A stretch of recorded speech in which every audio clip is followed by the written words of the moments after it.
こんにちは、私はJeidoChannel.iです。よろしくお願いします。And let me just preface by saying I am not having a good day. I'm genuinely not. It's the afternoon for me recording this. I was going to record this in the morning.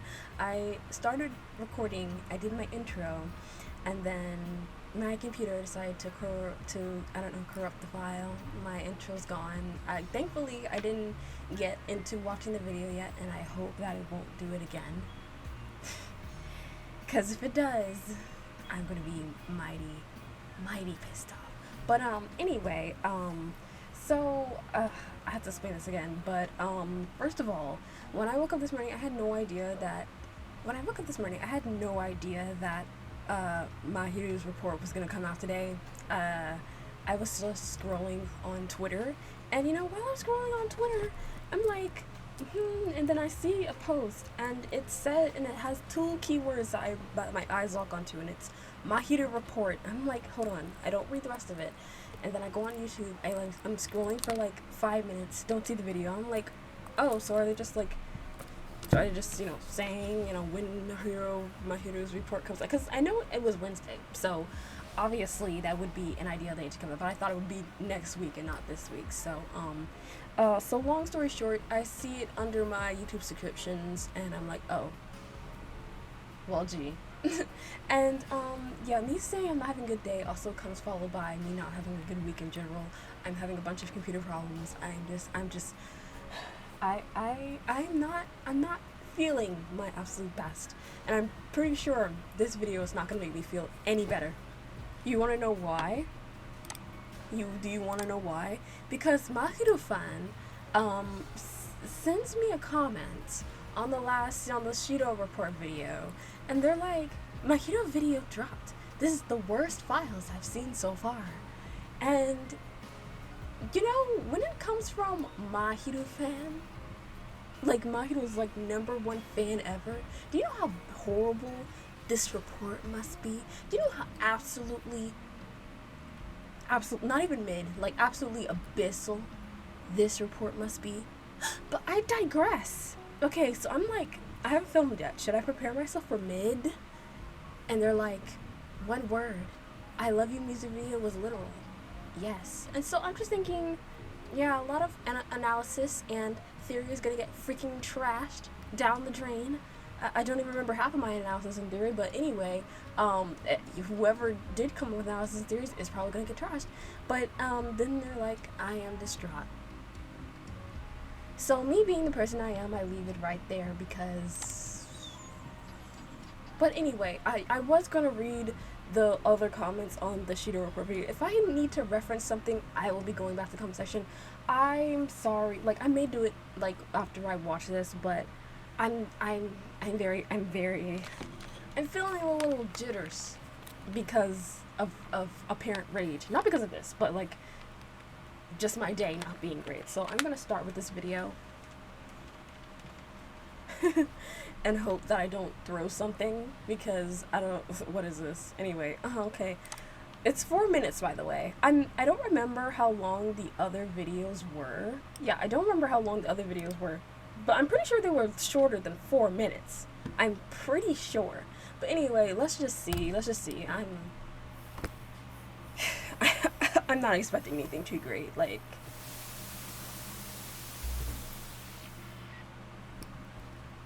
Yup. And still has her little her ponytail at this time, obviously.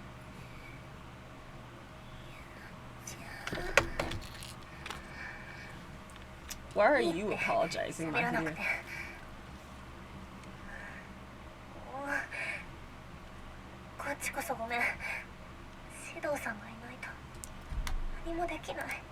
Oh, okay, yeah. I figured. I don't know why I just snapped into place that this is like probably directly after Shido, Amane murdered Shido in the hallway.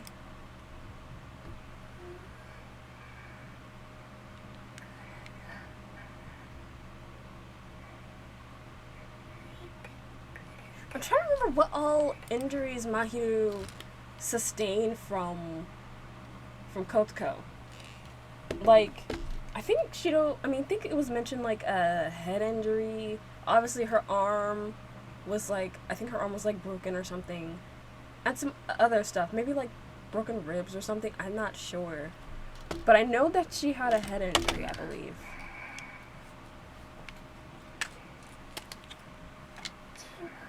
Yuno's trying her best to take care of her, though.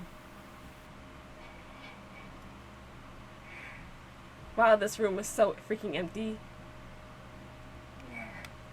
There's no, like, there's not even, like, resources for, like, a heart monitor or, like, any other, like, thing. It's just, like, the IV bag and, like, all this, this little bit of other stuff, but it's just so empty room.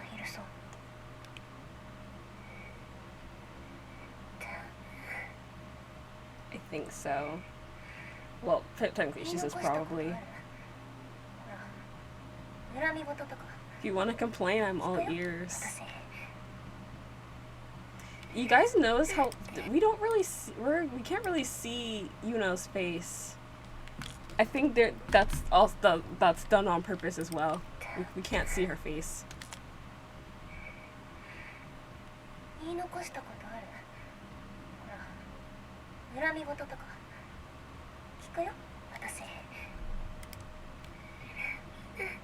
I have nothing to complain about.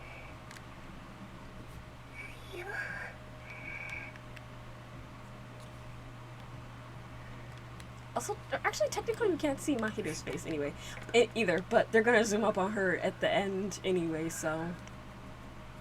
But they're doing this for on purpose. What'd you say about last words, huh? Anything?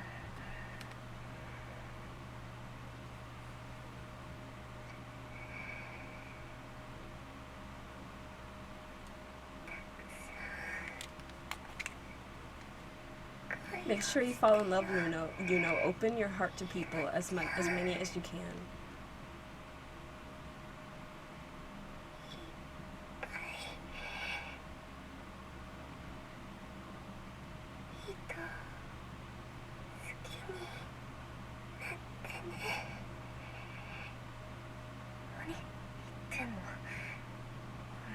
What are you saying at a time like this? Just think of yourself.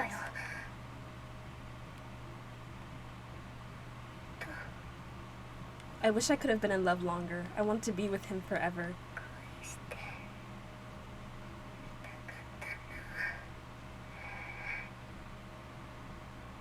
The way your nails are, I can't tell if it's like nail polish, but her nails also look kind of scuffed as well, so.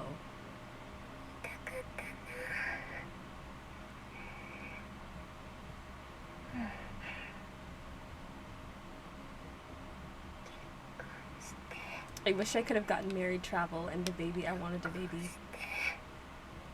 Yeah, because that's also one reason that Yuno also felt like guilty as well, because this is like because that's also one thing that Mahiru wanted.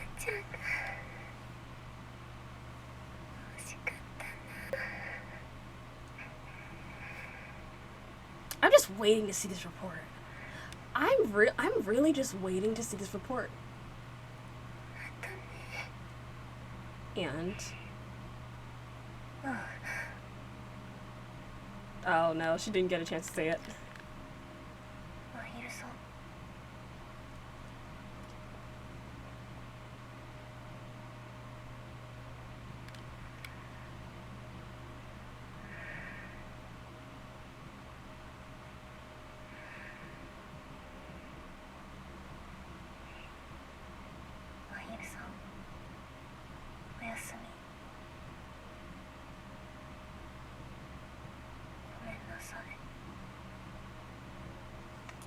And I can also tell the change in, oh, yeah, I knew they were gonna do that. But I can also tell the change in Yuno's tone, like when she was like telling Mahiru to, oh, just tell me, like, anything that you want to complain about, I'll listen or whatever. She kind of had a little bit of bubble in her voice still, but after Mahiru was gone, she kind of just like dropped it, and you can tell that her colder tone came back. So, yeah.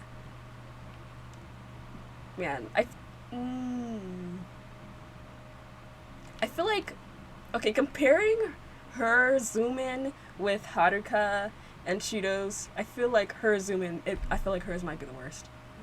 I mean, Haruka's is really haunting, actually, but it's not between her and Haruka.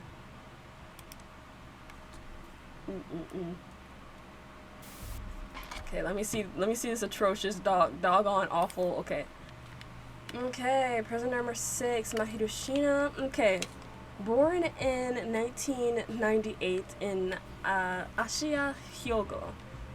Mahiru Shina was born into an affluent family and was raised to be a very picture of a sheltered, privileged young woman from wealth. Okay, we knew that. She was to marry a fiancé selected by her family upon graduating university and was prohibited from having any contact with those of the opposite sex. This severe suppression of romance led to a ballooning realization of the ideal of love.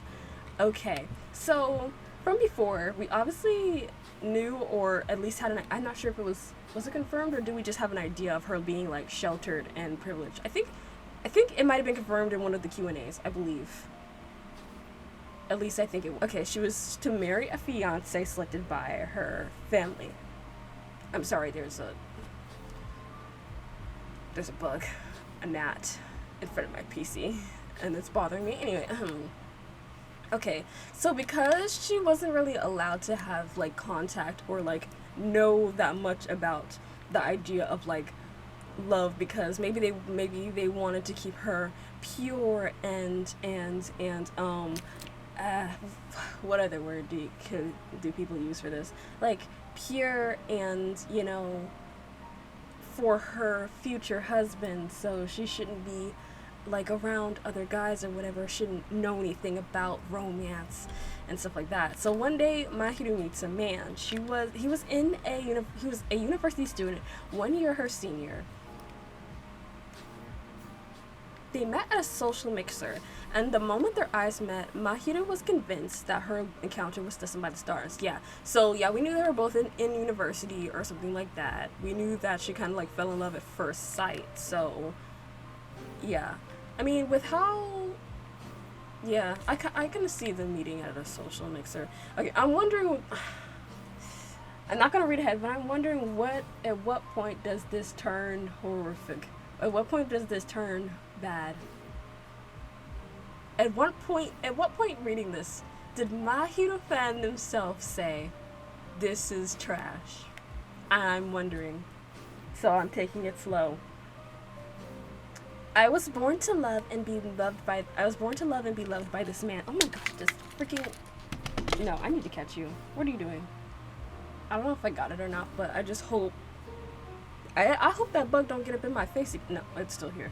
I was born to love and be loved by this man. She believed this to her core. He felt the same way, and soon the distance between them closed. Okay. This romance, which she previously only known through movies and television, transformed everything in her life. A place she had... I think I keep missing it. A place she had been to 1,000,000 times before seemed completely transformed when he was with her. This made her realize that her life up till then had no color to it. The night before Mahiru's planned wedding to her fiancé, the two of them followed through on their plot to run away.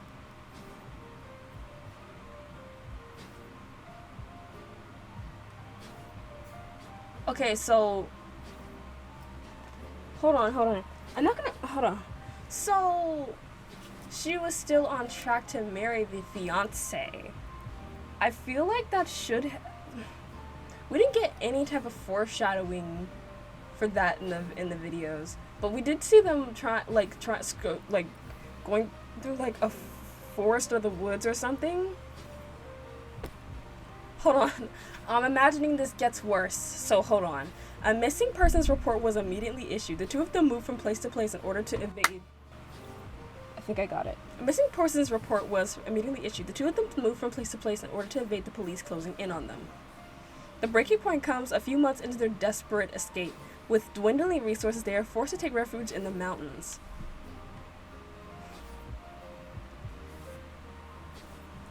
First slide, y'all. First slide. What's up for the second slide?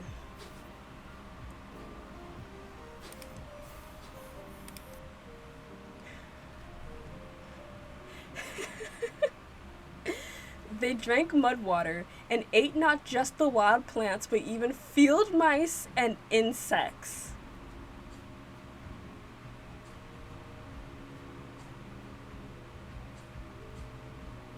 Okay, before I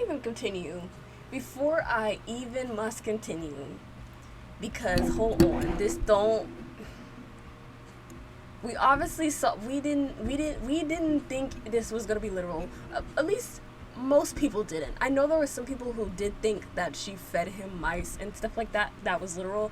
I personally thought that was a metaphor for how she might have been stuffing her love down his throat, but I still do think that part can be a metaphor, by the way. I'm not trying to take that out.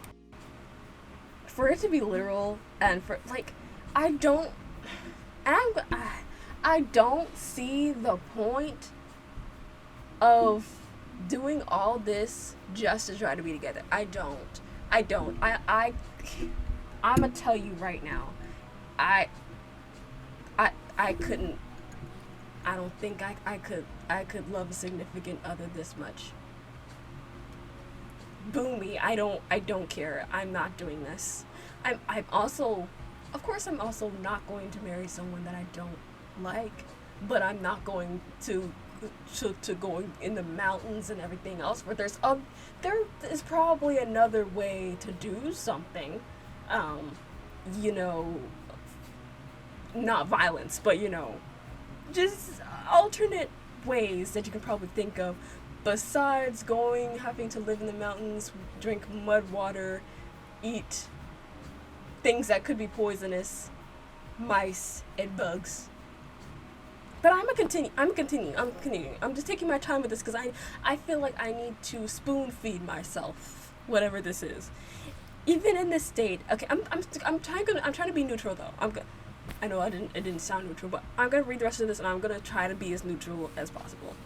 Even in the state, Mahiru did not feel hopeless in the least. Yeah, because we saw that she was still pretty happy trudging through the mountains or the woods. In fact, she was at the peak of her happiness. She was laying everything out on the line for love more than any film or TV show. She was completely intoxicated in that. Okay, so she really was dead set on the idea of how far would you go for love, basically. She was dead set on that, that idea. Okay, the love that Mahiru always dreamed about was exactly this. There was only her and him in this world. That was all she needed. They huddled together inside a cave and fall asleep. So, okay, yeah. So basically to her, nothing else matters. Not even the condition of, where they have to stay. It'll be, just him and her. That's it. When Mahiru awakened, he was not lying next to her. Mahiru panicked, afraid that he had run away without her. She hurried out of the cave, and there she found him dead, having hung himself from a large tree nearby. Yes, we do see the image of this. These past few months together, what was his expressions like? She could not remember. Was it just her that believed without a shadow of a doubt that this was love? She didn't know. Was her love so corrosive that she couldn't say the words, "I can't do this anymore"? She didn't know. Because he was such a kind soul. That's why she loved him so much. There were so many questions she could ask. She would ask him now, but there's no way to ask.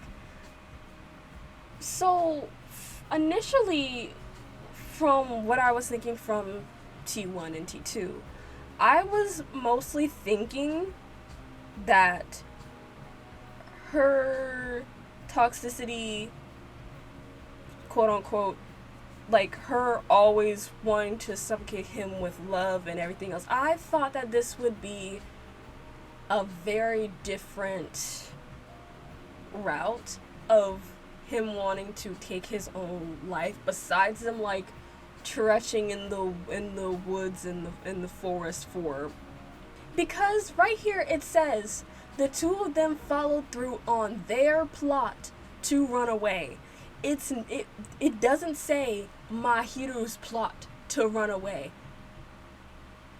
it keeps saying the two of them, like they both had this idea to run away and do this. It doesn't seem, I don't know who's writing the report, so I couldn't tell you if this is just like trying to place the blame on both of them intentionally, or if it really was her. I'm not sure, but from how it's worded here, it's telling me that this was something that both of them planned, that both of them had set in mind to do.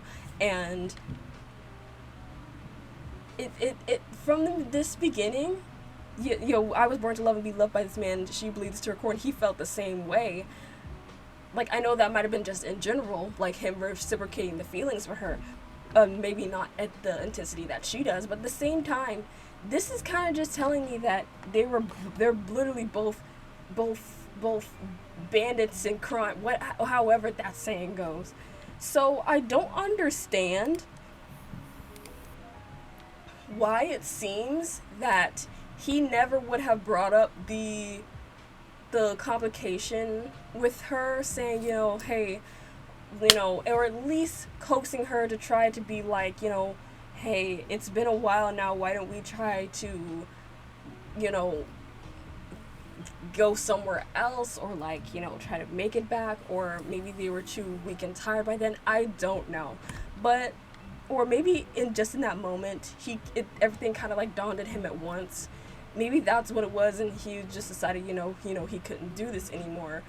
But I think the most appalling part to me is like the fact that none of this was what seemed to have been brought up before. I know that in this last paragraph, it basically says that, she hasn't really been paying attention to what he's feeling, or because maybe he did try to bring it up to her. Maybe he did try to, tell her, and she just was tuned out. She was not locked in the time to be able to really think about what he's saying, and she just, was like...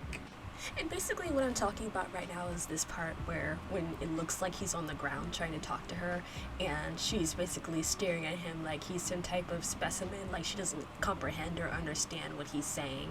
So I am thinking that this could have been the part where he brought it up to her and then she just didn't understand it and had her own tinted glasses on and basically just twisted his words, or she could have just brushed it off in general. I mean, we still know that she was a lot and that she was still overbearing, because the lyrics literally say, my emotions are out of control, but that's inconvenient and I don't care. I still know that she was toxic, but that's not really what I'm dwelling on right now. My main thing is how it's executed is a little odd to me.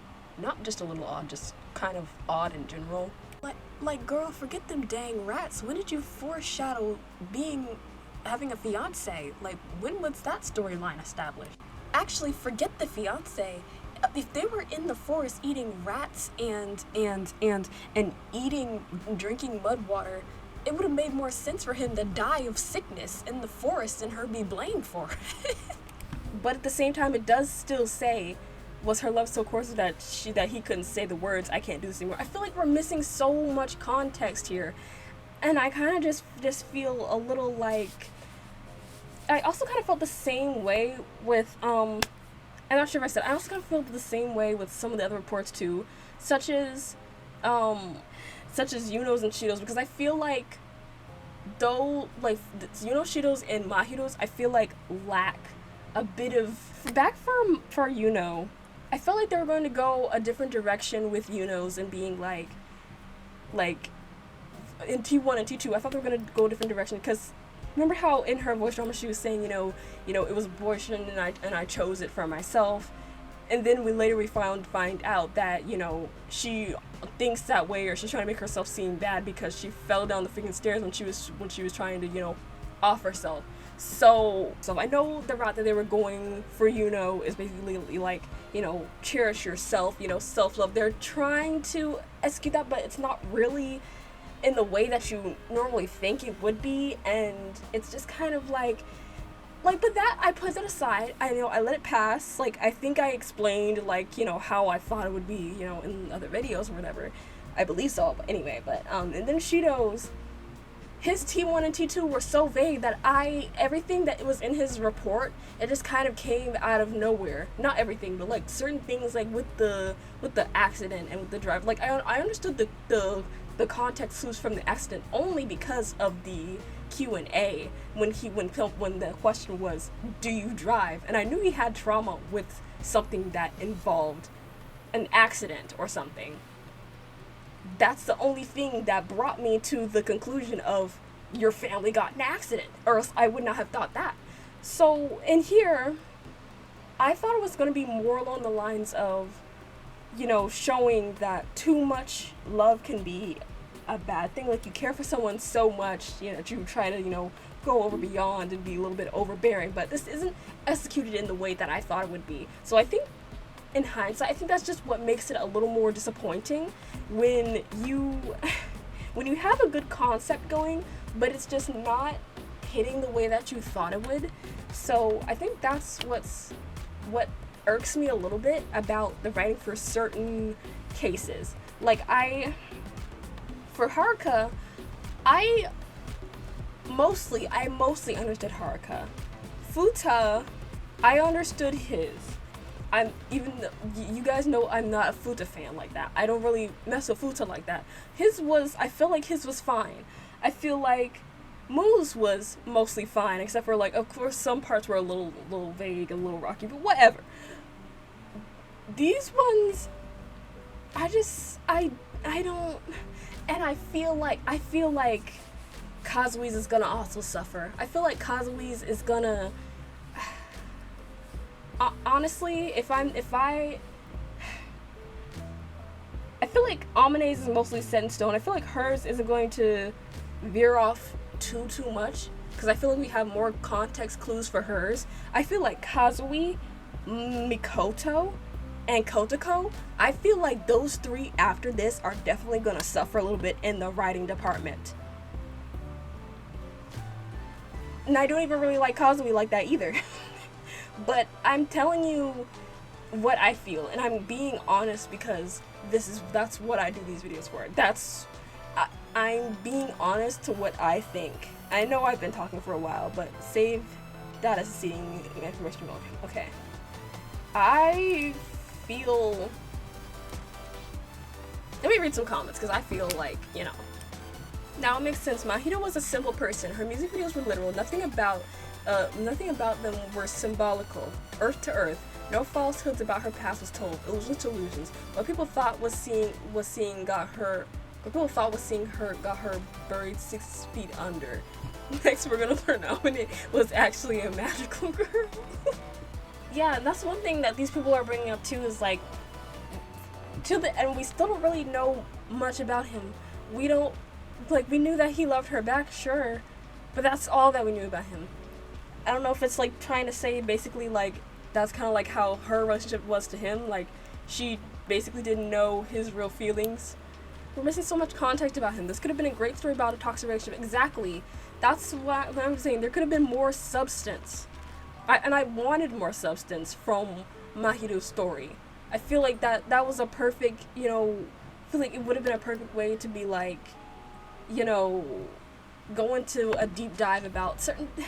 I feel like at the start, it looked like it was going to cascade more into more serious things like that, but just like Yuno's and the abortion thing, they decided to like, okay, we're not gonna go in that direction, we're gonna have her, you know, have a miscarriage and lose her when she fell down a flight of stairs.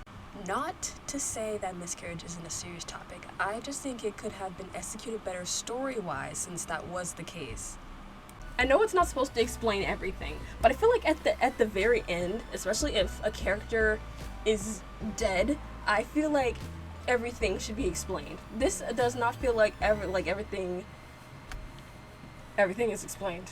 It's already implied that prisoners are Milgram because they consider themselves murderers in Yuno's case, which I think is interesting, but at the same time, like, if you're gonna do that, give it a little more substance. It doesn't have to be with like the death itself if you don't want, but make the actual case have a little bit of coherence, because at the same time, I I honestly don't really know what to say.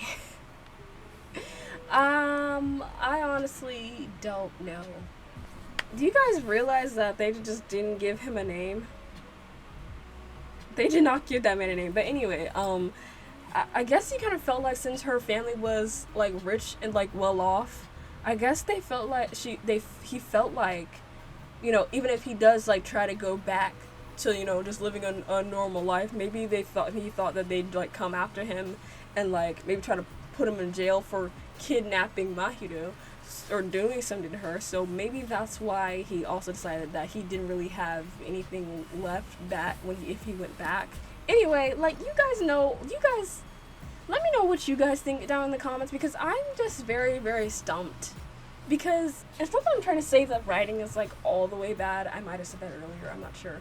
But like, I just wish there was more substance to some of the reports, or at least make the reports longer.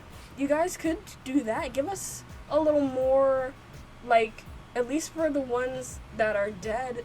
Obviously you're not going to have any more content for them, I don't believe. So just give us the whole story. Give us, or at least on your website or something, give us like a whole summary of what happened. I don't feel like there needs to be secrets that are being kept when the character is already clocked out.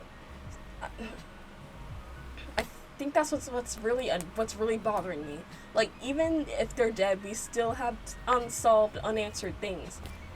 Or maybe they're gonna go back and like summarize it when the whole series is over. But at that point, I feel like it's not really even worth it.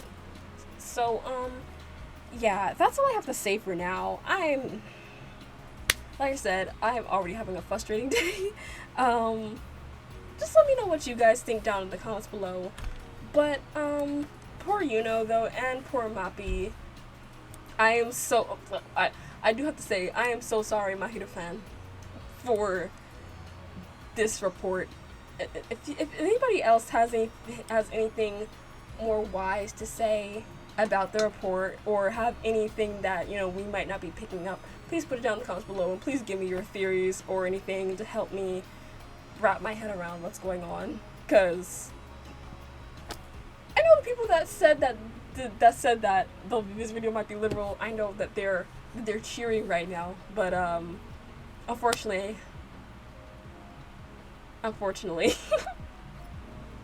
anyway, arigatou gozaimasu, and I will see you technically the Milgram fans, I will see you on Kazui's T3, which comes out on my birthday. Yeah, he has to do that to me, and hopefully that one won't be frustrating. But anyway, arigatou gozaimasu. I will see you